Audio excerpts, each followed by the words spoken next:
अयोध्या में 22 जनवरी को रामलला की प्राण प्रतिष्ठा होगी। इससे पहले नए साल पर भक्तों में भगवान राम का दर्शन करने के लिए लंबी कतार लगी हुई थी। नए साल पर अयोध्या में भक्तों की उत्साह देखने को मिला है। इसकी तस्वीरें श्री राम जन्मभूमि ट्रस्ट की ओर से शेयर की गई है। देश के अन्य हिस्सों की तरह उत्तर प्रदेश में भगवान राम की नगरी अयोध्या में भी पूरे उत्साह और उल्लास के साथ नव वर्ष का पहला दिन मनाया गया। नव वर्ष के पहले दिन सोमवार को अयोध्या में बड़ी संख्या में लोग भगवान रामलला के दर्शन के लिए पहुंचे। कई लोगों ने सरयू नदी में डुबकी लगाई, जबकि अन्य लोगों ने प्रतिष्ठित लता मंगेशकर चौक पर एकत्र होकर नए साल के पहले दिन का स्वागत किया। नमस्कार दोस्तों, स्वागत है आप सभी का एक बार हमारे फिर से यूट्यूब चैनल पर। अचानक अयोध्या पर पहुंची गिद्धों का झुंड, जटायु देख चौंकी दुनिया। इस बात में कितनी सच्चाई है। 14वीं शताब्दी में जब भारत में मुगलों का शासन हुआ तो श्री राम जन्मभूमि को नष्ट कर वहां बाबरी मस्जिद बना दी गई। 1525 में राम जन्मभूमि को बाबर के सेनापति मीर बाकी ने ध्वस्त करवाया था। नगरी अयोध्या को सतयुग में वैवस्वत मनु ने बनवाया था। यहीं प्रभु श्री राम का जन्म हुआ, जिसका जिक्र वाल्मीकि की रामायण में भी सालों तक चले। राम राज्य के बाद भी जब श्री राम ने जल समाधि ले ली तो अयोध्या नगरी सूनी हो गई। लेकिन अब अयोध्या में बन रहे भव्य राम मंदिर को लेकर दुनिया भर के राम भक्तों में उत्साह देखा जा रहा है। 22 जनवरी को होने वाले रामलला की प्राण प्रतिष्ठा कार्यक्रम को लेकर हर कोई अपने तरीके से खुशी मना रहा है। कोई अपने सिर पर राम मंदिर का मॉडल लेकर घूम रहा है तो कोई भंडारे लगाकर खुशी मना रहा है। अयोध्या में राम मंदिर का उद्घाटन आगामी 22 जनवरी को किया जाएगा, जहां प्रधानमंत्री मोदी, उत्तर प्रदेश के मुख्यमंत्री योगी आदित्यनाथ और 6000 से अधिक लोगों के भव्य प्राण प्रतिष्ठा समारोह में भाग लेने की उम्मीद है।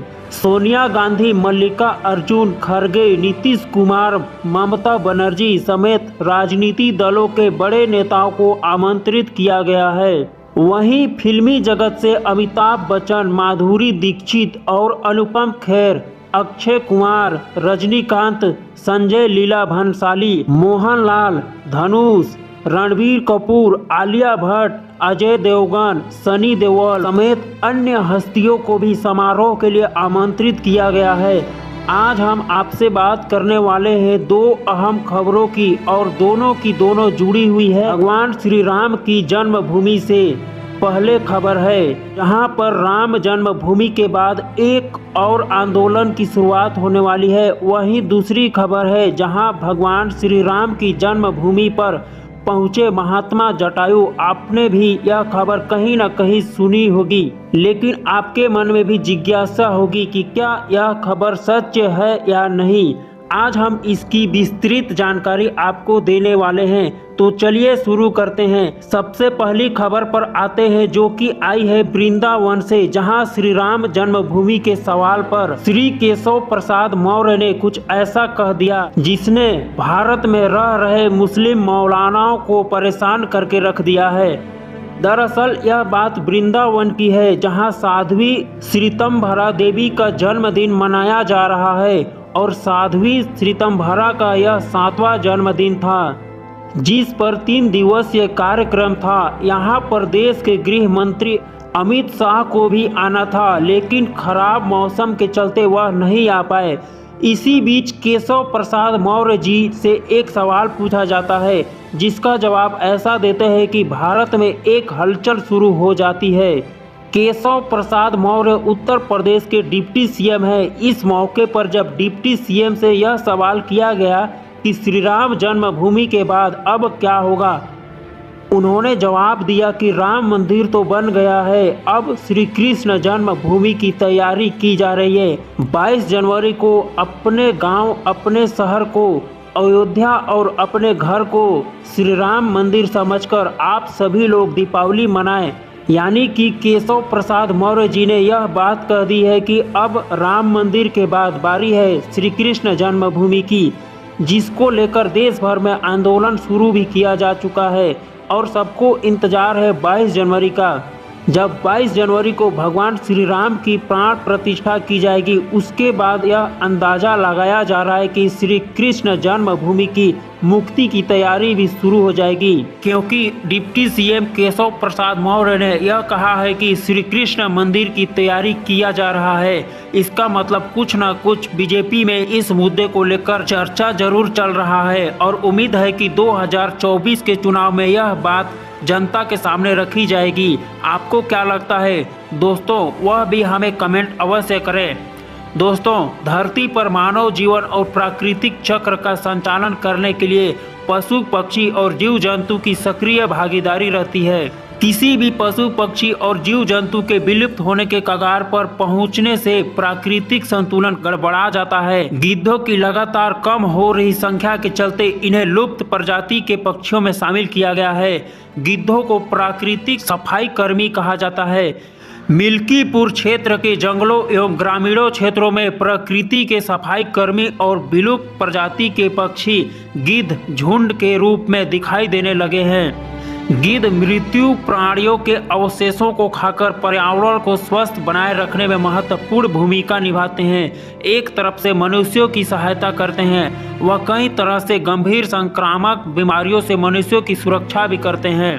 प्राकृतिक वातावरण में भी गिद्ध महत्वपूर्ण भूमिका का निर्वाह करते हैं। एक अद्भुत खबर आ रही है। पता चलता है कि अयोध्या में महात्मा जटायु पहुंच चुके हैं। दोस्तों, आपको याद होगा कि सन 2000 के बाद से कभी भी गिद्ध दिखाई नहीं देते थे और अचानक साल बाद अयोध्या नगरी में गिद्धों का झुंड पहुंच गया है। लोग कह रहे हैं कि यह साक्षात जटायु हैं और भगवान श्री राम के मंदिर के प्राण प्रतिष्ठा में शामिल होने के लिए आए हैं। दोस्तों, अयोध्या से जटायु जी के दरवेश की यह खबर जैसे ही लोगों को मिली, यह ट्विटर पर वायरल हो गई। बड़े बड़े सेलिब्रिटीज इसको लेकर ट्वीट करते हुए दिखे। इसके अलावा बड़े बड़े यूट्यूब पर भी इस पर वीडियो बनाया जा रहा है। मीडिया भी कवरेज करने के लिए अयोध्या पहुंच चुकी है, क्योंकि यह अपने आप में बड़ी खबर है कि जटायु जी अयोध्या पहुंच चुके हैं। आप में से ज़्यादातर लोगों ने यह देखा होगा कि पिछले कई दशकों से गिद्ध हमें भारत में देखने को नहीं मिलते हैं, लेकिन अचानक पूरे भारत में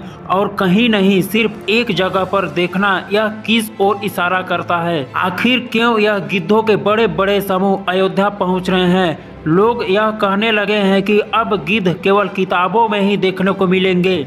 ऐसे साक्षात देख पाना अपने आप में एक चमत्कार है, वह भी अयोध्या में जब राम मंदिर की प्राण प्रतिष्ठा होने जा रही है। यह अपने आप में एक चमत्कार है। जहां एक जटायु का सवाल उठता है तो जटायु रामायण में जिक्र मिलता है कि महाराज दशरथ के मित्र थे। देवासुर संग्राम में उन्होंने महाराज दशरथ का साथ दिया था और उसके बाद जब माता सीता का हरण हुआ तो उस समय जटायु ने जब देखा कि रावण माता सीता को लिए हुए आसमान में चला जा रहा है, आसमान में जटायु उड़ते हुए पहुंचे और रावण से युद्ध हुआ। जटायु का अंत में रावण ने तलवार से एक पंख काट दिया, जिस कारण से जटायु नीचे पृथ्वी पर आ गिरे। बाद में जब भगवान राम उनके समीप पहुंचे तो उन्होंने कराहते हुए जटायु को देखा तो उन्होंने हे तात कहकर संबोधन किया। जटायु जी ने श्री राम को सारी कहानी बताई कि माता सीता को रावण लेकर गया है। भगवान राम ने यह भी कहा कि हम आपको अमर कर देते हैं, लेकिन जटायु ने कहा कि नहीं, मुझे अमृता नहीं चाहिए, मुझे समय दोबारा नहीं मिलेगा। अभी आप हमारे सामने हैं, मैं कितना भाग्यशाली हूँ कि आपके हाथ में, आपके सामने हमारे प्राण निकल रहे हैं। अगर अमर हो गए तो दोबारा ऐसा समय नहीं आएगा। जब जटायु ने प्राण त्यागे, भगवान राम ने अपने पिता की तरह ही उनका अंतिम संस्कार किया था। तो आज लोगों को यह आश्चर्य हो रहा है कि जो लोग गिद्ध लुप्त हो चुके हैं, यहाँ तक कि सरकारी दस्तावेजों में दर्ज किया जा चुका है कि गिद्ध एक लुप्त प्रजाति है, लेकिन अचानक से 23 साल बाद अयोध्या में प्रकट होना जटायु का यह बहुत बड़ी बात है और किसी चमत्कार से कम नहीं है। अयोध्या वासी भी ऐसा मान रहे हैं कि यानी कि जिस प्रजाति के बारे में यह दुनिया यह मान बैठी है कि यह प्रजाति अब दुनिया में एडजस्ट ही नहीं करती, लेकिन भगवान श्री राम की महिमा ऐसी है कि जैसे ही मंदिर की प्राण प्रतिष्ठा के शुभ घड़ी आई, न जाने कहां से जटायु महाराज स्वयं साक्षात अयोध्या में प्रकट हो गए। भगवान की महिमा अनंत है, उसको यह क्या सरकार, क्या दुनिया, क्या वैज्ञानिक कोई नहीं जान सकता। आज जटायु जी का अयोध्या में आना कोई शुभ संकेत है, आस्तिकों को भी चुनौती देता है और भारत में कन्वर्ट हो चुके इन कट्टरपंथियों को भी चुनौती देता है, जो यह कह रहे हैं कि भगवान श्री राम का मंदिर हम एक न एक दिन गिरा देंगे जब हमारी सत्ता आएगी। अरे मूर्ख, जब स्वयं 33 कोटि देवता, सूर्य, नाग, किन्नर, यक्ष, गंधर्व भगवान श्री राम के इस मंदिर की रक्षा का प्रण ले चुके हैं, तो तुम क्या, तुम्हारी आने वाली 1000 पीढ़ियां भी इस मंदिर का कुछ नहीं बिगाड़ सकती। दोस्तों, इस खबर ने पूरे भारत में तहलका मचाया हुआ है। न सिर्फ भगवान श्री राम को मानने वाले बल्कि भगवान श्री राम को गाली भी देते हैं, वह भी मजबूर हो गए हैं भगवान श्री राम की महिमा मानने को। यहाँ एक चीज कहना चाहेंगे, जो लोग गाली देते हैं उनके ही किसी शायर ने लिखा है कि फानुस बनकर जिसकी हिफाजत हवा करे, सम्मा क्या मुझे जिसे रोशन खुदा करे। तो सब प्रकृति खुद आ रही है। भगवान श्री राम की प्राण प्रतिष्ठा में के नए नए चमत्कार हो रहे हैं। ऐसे मंदिर को गिरवाने वालों को एक बार सोचना चाहिए कि क्या वह कभी गिरा पाएंगे। हमें तो लगता है कि बड़े से बड़े कट्टरपंथी जिस प्रकार से नष्ट हो गए हैं, उसी प्रकार से एक दिन वह भी नष्ट हो जाएंगे। तो दोस्तों, ये थी आज की वीडियो जिसमें हमने आपको बताया 2 खबरें। पहले डिप्टी सीएम केशव प्रसाद मौर्य ने क्या कहा, और दूसरी खबर जिसने वैज्ञानिकों, सरकार और नास्तिकों सबको हिलाकर रखा है, जो कि आई है अयोध्या से। तो दोस्तों, वीडियो को इस खबर के लिए एक लाइक कर दें और अपने दोस्तों को शेयर करें, साथ ही चैनल को सब्सक्राइब कर बेल आइकन वाली नोटिफिकेशन को ऑन कर दें। धन्यवाद।